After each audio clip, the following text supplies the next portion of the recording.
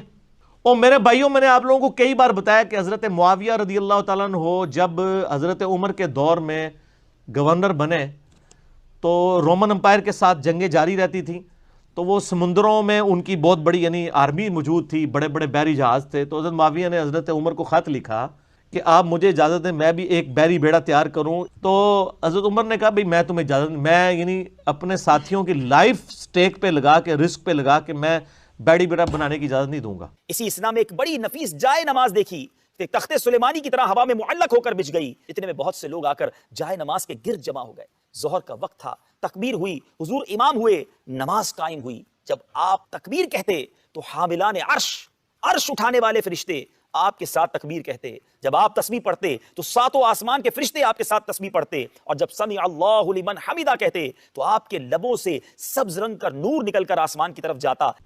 یعنی صحابہ کرام کے تو کہیں دماغ میں نہیں سن کہ بابے سمندر تو ٹور بھی لیندے نے۔ احمد انہوں نے دسنا چاہ رہے ہیں کہ کتنی بڑی کہانی ہے۔ پھر حضرت عثمان کے دور میں دوبارہ سے ریکویسٹ کی گئی تو حضرت عثمان نے پھر ان کو اجازت دی اس حوالے سے کہ بحری بیڑا، پہلا بحری بیڑا پھر حضرت عثمان غنی رضی اللہ عنہ کے دور میں تیار ہوا ہے۔ اس کی میں نے انجینئرنگ کی ہے کہ صحابہ کرام علیہم رضوان، ان کو تو یہ وہم بھی نہیں تھا کہ سمندر کے اوپر چلا جا سکتا ہے۔ وہ کہتے ہیں بندے کے مروان لگے ہو، وہ کہتے ہیں بسم اللہ پڑھی تے پانی اتنے ٹرنا شروع کرتا، سر پانی چھڑ دو، میں تو ایتھے ایک نالے تو کوئی ٹور کے تھوڑا کو بزرگ دسے بسم اللہ پڑھ کے۔ بلکہ کئی بزرگوں کو تو تیراکی نہیں آتی ہوگی، ان کو تو آپ 8 فٹ پانی میں بھی ڈال دیں تو یہ زندہ نہیں باہر نکل سکتے۔ اس میں ایک شخص تھا اور وہ بڑے پائے کا بزرگ تھا، اللہ کا ولی تھا، وہ 70,000 کے بیچ میں بیٹھا ہوا ہے اور انہیں انتہائی حاجت محسوس ہو رہی، وہ ٹوائلٹ جانا چاہتے تھے، اجابت خانہ بیت الخلا جانا چاہتے تھے۔